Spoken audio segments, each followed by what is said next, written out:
It's a pleasure to be here and able to share this with you. I wanted to start by introducing Tom Peterson. When we were working on A Hard Road to Travel, I met Tom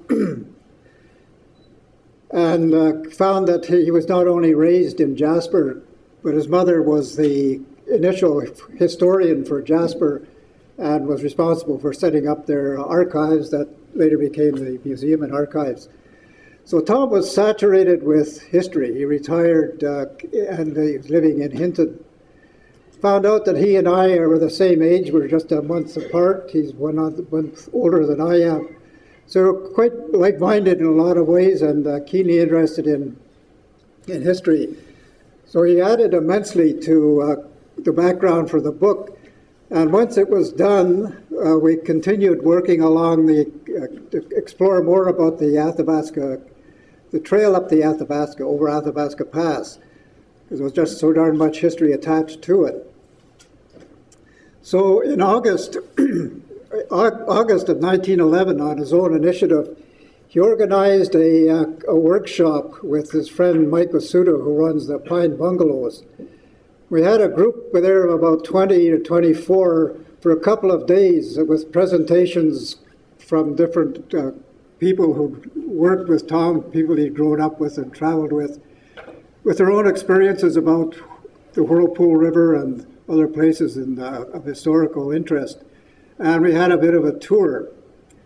And among the audience were several teachers, and they remarked how neat it would be if we could put together a lot of this history into a form that could be used as a reference for themselves in teaching about geography and history under a social studies manner, something with a local flavor and Canadian-based. So we put together a sample of what we might do and presented it last fall out at Hinton at the Historical Society. And got a lot of encouragement, got a lot of good criticisms and comments.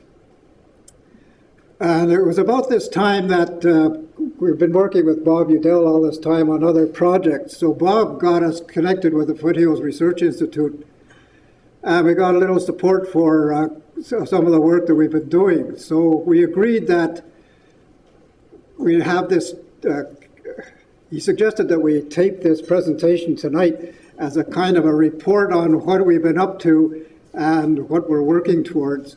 So this really is a deliverable, as Bob Eustace would have used in his times, in there.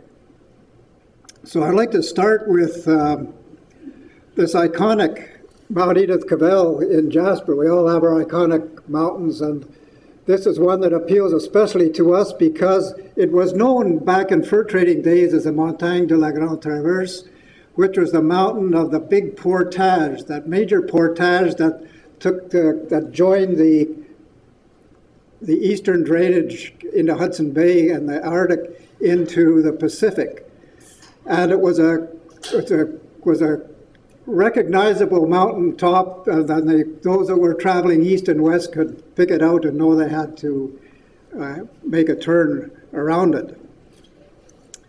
So, and we're talking about this Columbia Trail that ran from York Factory on Hudson Bay to Fort George at that time on the Pacific Ocean, that ran between 1812 and 1853.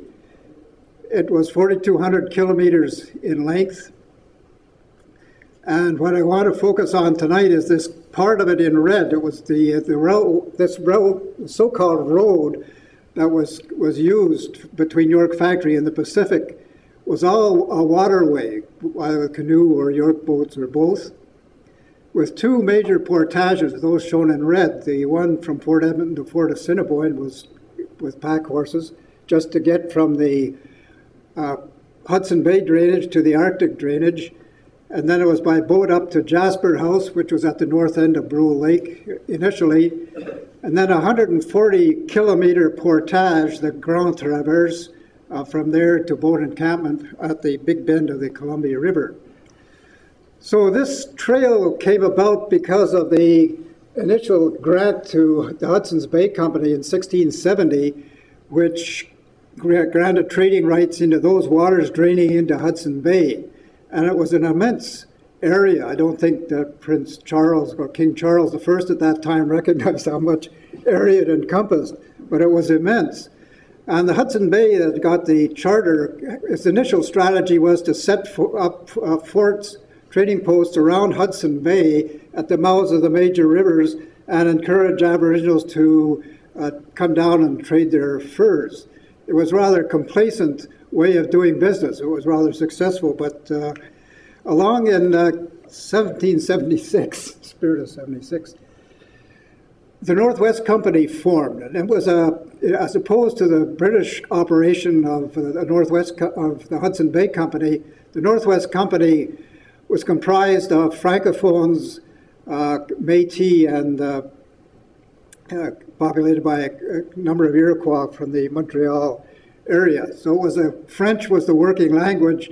They were very ambitious and they very wood smart, really down to earth. And their philosophy was, why wait to have the Aboriginals bring their furs down? Why not go out and trade with them on their own home grounds? So it was the Northwest Company that really got aggressive in the westward explorations. And it led to, through competition, to developing this waterway that's shown in, it's rowed in yellow. It was a race between Northwest Company and Hudson Bay Company to reach the Pacific. And the lead person in the Northwest Company was David Thompson, who was an avid explorer as well as a map maker as well.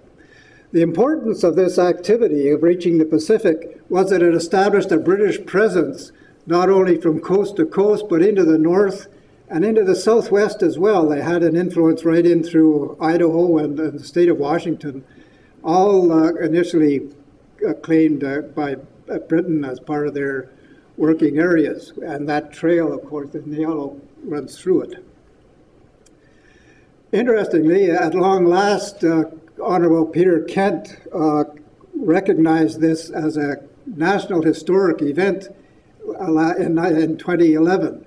Interestingly, he was going to announce it at a major ceremony that never came to be. I think there was changes in cabinet and political turmoil.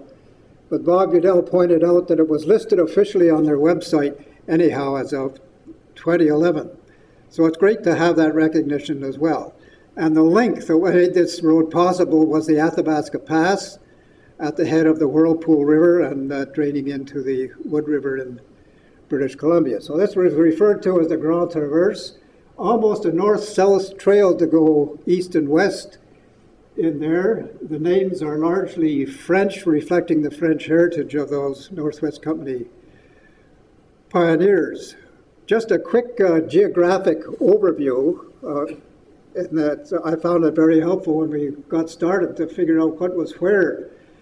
So Jasper was quite fortuitously located at the junction of three major river systems, the Athabasca draining off through to the northeast, and the Whirlpool coming out down to the southwest there, and linking to the Fraser River that ran with it rises just behind the ramparts at Tonquin, in the Tonquin Valley, just on the other side, and flows northerly into the Fraser River Valley there. And then the third one was the Columbia, and the Columbia is interesting because it starts way south here and flows north to what they call the Big Bend and then back south again. The major tributaries for that were the Arrow, or the Canoe River, and the Wood River. So it's logical, given that then, that the Grand Traverse just took advantage of those waterways and their proximity to link over Athabasca Pass, which was right there in the center point. So what I want to talk about especially is this area here between the two that was referred to as La Grande Traverse. And just to keep you oriented, that's the Yellowhead Pass, which also came into favor after the fur trade, and through Highway 16 runs there now, more on the Fraser. So we give credit to David Thompson for having discovered the pass during the winter of 1810-11. But archaeological evidence indicates that the Aboriginal people, the early people on the continent, used that Athabasca Pass route themselves. There's artifacts in there. And interestingly, by the Whirlpool Campground, there's a neat couple of mounds where there was flinting material. You could find little chips of flint in there where early people had carefully whittled away at making tools.